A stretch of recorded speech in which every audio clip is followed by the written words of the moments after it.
Panduan pengisian formulir model C1 di tempat pemungutan suara pemilu tahun 2019 dipersembahkan oleh Bawaslu, Badan Pengawas Pemilihan Umum Provinsi Jawa Barat.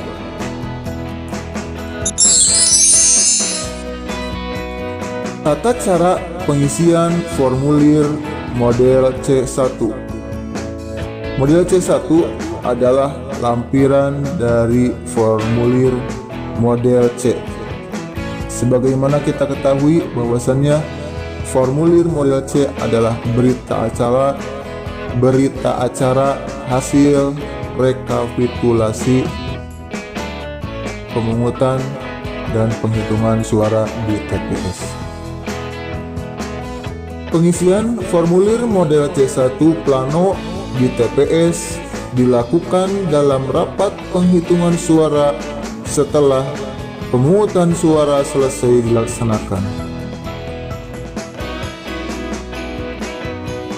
Pengisian formulir model C dan C1 hologram sesuai jenis pemilu harus diisi berdasarkan formulir model C1 plano sesuai jenis pemilu. Pengisian salinan formulir model C dan C1 sesuai jenis pemilu harus diisi berdasarkan model C dan C1 hologram. Jadi dari C1 plano kemudian disalin ke C1 hologram yang nantinya akan dimasukkan ke kotak suara. Baik, lanjut. Tata cara pengisian penghitungan suara di C1 plano. Jadi setelah proses pemungutan suara selesai dilaksanakan, maka mulailah tahapan selanjutnya yaitu penghitungan suara. Di sini bisa dilihat ada contohnya pengisian data rincian perolehan suara calon perseorangan anggota DPD.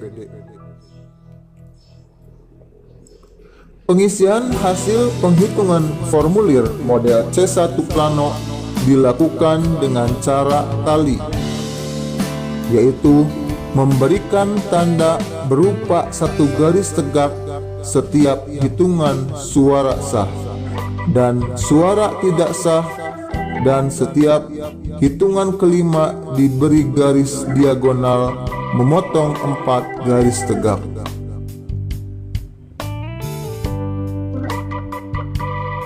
Next. Tata cara pengisian formulir model C1 hologram. Pengisian data pada formulir model C1 hologram sesuai jenis pemilu harus sama dengan data pada formulir model C1 plano. Bisa dilihat di gambar yaitu pada Partai Mangga, suara partainya mendapatkan 10, calon 1 28, calon kelima mendapat 102.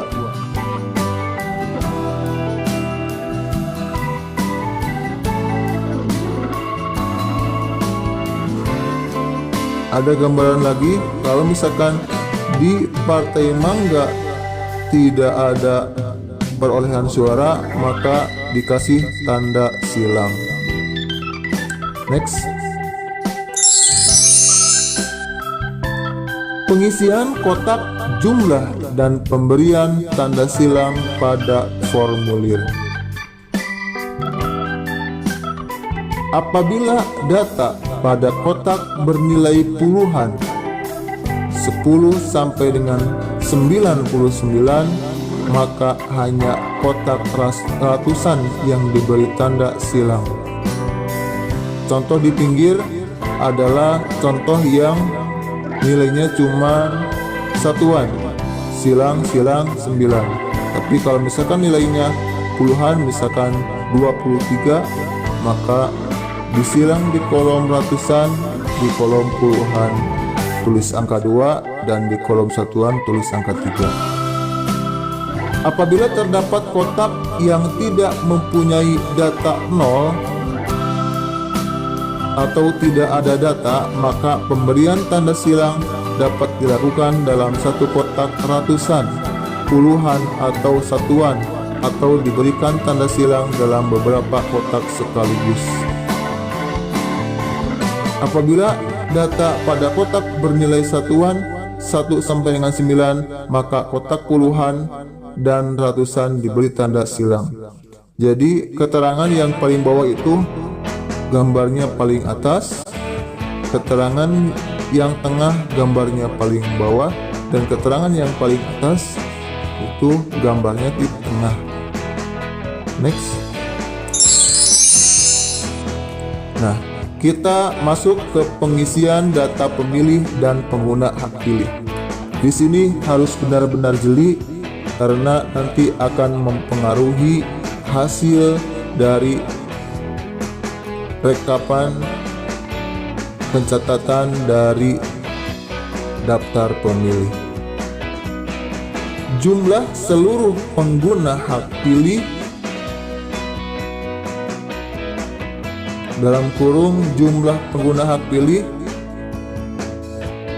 B1 ditambah B2 ditambah B3 tidak boleh lebih besar dari jumlah seluruh pemilih di TPS atau jumlah pemilih A1, A2 tambah A3. Jadi bisa dilihat maksudnya di pilihan data pemilih poin 4 jumlah pemilih A1 yaitu DPT, A2 DPTB, A3 DPK.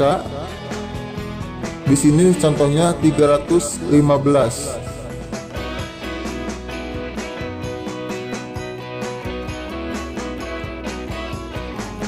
Itu tidak boleh kurang dari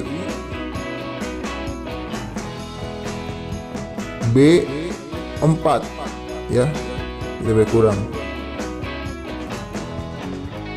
Dan sebaliknya di B4 tidak boleh lebih dari A4. Secara ringkas seperti itu. B4 harus kurang dari A4 atau B4 sama dengan A4. B4 sama dengan A4 jika semua hak pilih menggunakan hak pilihnya. Jadi semua pemilih datang ke TPS dari mulai DPT, DPTB, dan DPK. Di sini dalam contoh data pemilih, di jumlah pemilih dalam DPT laki-lakinya 150, perempuannya 150, jumlah 300. Jumlah pemilih dalam DPTB ada 8 laki-laki, perempuan 7, jumlah 15.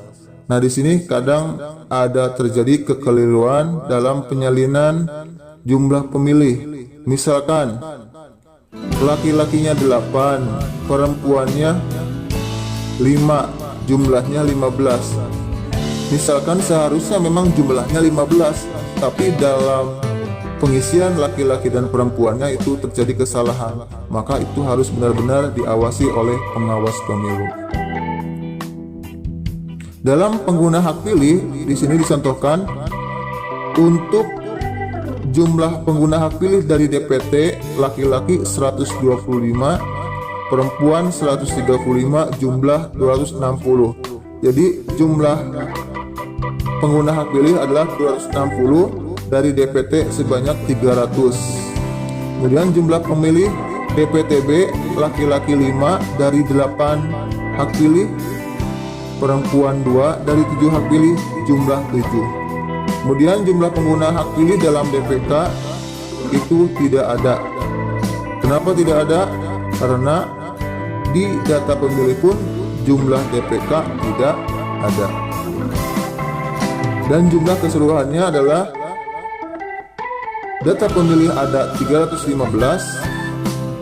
pengguna hak pilih ada 267. Pengguna hak pilih tidak boleh lebih dari jumlah pemilih. Bisa dipahami ya? Next. Pengisian data pemilih disabilitas diisi dengan jumlah pemilih disabilitas yang terdaftar dalam formulir model A3 KPU ditambah dengan angka jumlah pemilih disabilitas yang terdaftar dalam formulir model A4 KPU ditambah lagi dengan angka jumlah pemilih disabilitas yang terdaftar dalam formulir model A DPK KPU dalam kotak ratusan, puluhan, atau satuan. Di poin 2, pengguna hak pilih diisi dengan jumlah pengguna hak pilih pemilih disabilitas yang hadir dalam formulir model C7 DPT KPU ditambah jumlah pengguna hak pilih pemilih disabilitas yang hadir dalam formulir model C7 DPT BKPU ditambah jumlah pengguna hak pilih pemilih disabilitas yang hadir dalam formulir model C7 DPK KPU sesuai jenis kelamin laki-laki atau jenis kelamin perempuan dalam kotak ratusan, puluhan, atau satuan. Ya, sekiranya cukup jelas. Next. Nah, kita masuk ke pengisian data penggunaan surat suara dan pengguna hak pilih. Di atas ada poin 3 yaitu data penggunaan surat suara. Keterangannya, jumlah surat suara yang digunakan tidak boleh lebih besar dari surat suara yang diterima.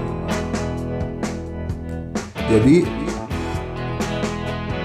di poin 3.4 harus sama dengan poin B.4.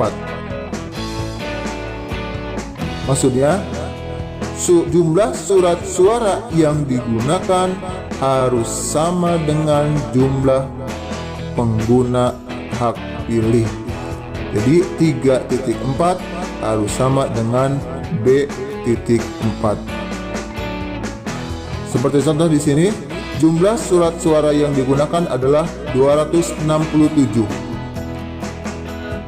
dan pengguna hak pilihnya sebanyak 267. Jadi sama. Dari DPT ada 260 pengguna hak pilih dan dari DPTB ada 7 pengguna hak pilih.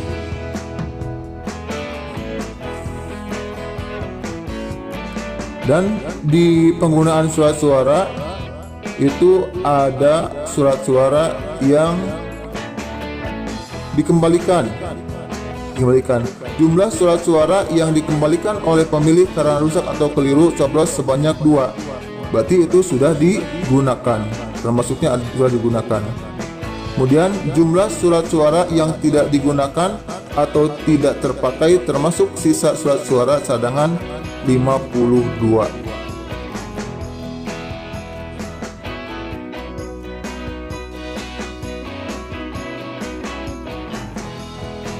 Bisa dipahami?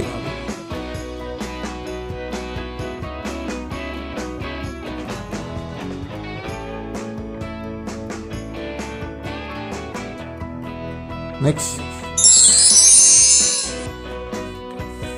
Selanjutnya, pengisian data suara sah dan tidak sah dan jumlah surat suara dan jumlah pengguna hak pilih. Keterangannya, jumlah seluruh suara sah dan suara tidak sah harus sama dengan jumlah surat suara yang digunakan dan jumlah pengguna hak pilih. Jadi di sini harus ada 3 yang sama ya, yaitu yang pertama data suara sah dan tidak sah, yang kedua data pengguna surat suara, yang ketiga data pengguna hak pilih. Data suara sah dan tidak sah itu poin Romawi, data penggunaan surat suara poin 3 Romawi, dan data pengguna hak pilih poin B. Seperti contoh di sini, data suara sah dan tidak sah sebanyak 267. Sedangkan jumlah surat suara yang digunakan sebanyak 267. Pengguna hak pilih sebanyak 267. Jadi harus sama ya antara data suara sah dan tidak sah, data penggunaan surat suara, dan data pengguna hak pilih. Lanjut. Pengisian kotak bertanda.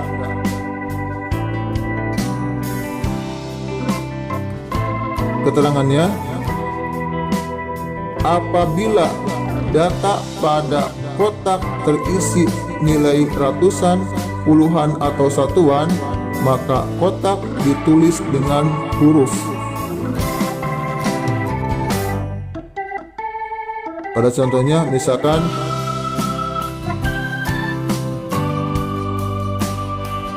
di sini cuma ada 5, jadi tulis 5. Apabila terdapat kotak yang tidak mempunyai data atau 0, tidak ada data, maka kotak ditulis dengan huruf, harus diisi dengan tanda silang. Maka kotak diisi dengan tanda silang. Ini keterangannya mungkin sedikit ada kekeliruan. Apabila terdapat kotak yang tidak mempunyai data atau 0 atau tidak ada data, maka kotak harus diisi dengan tanda silang, bukan ditulis dengan huruf, atau ditulis dengan huruf X ya, ditulis dengan huruf X ya. Kemudian pengisian kotak menggunakan huruf Latin dan pedoman umum ejaan bahasa Indonesia. Bisa dipahami?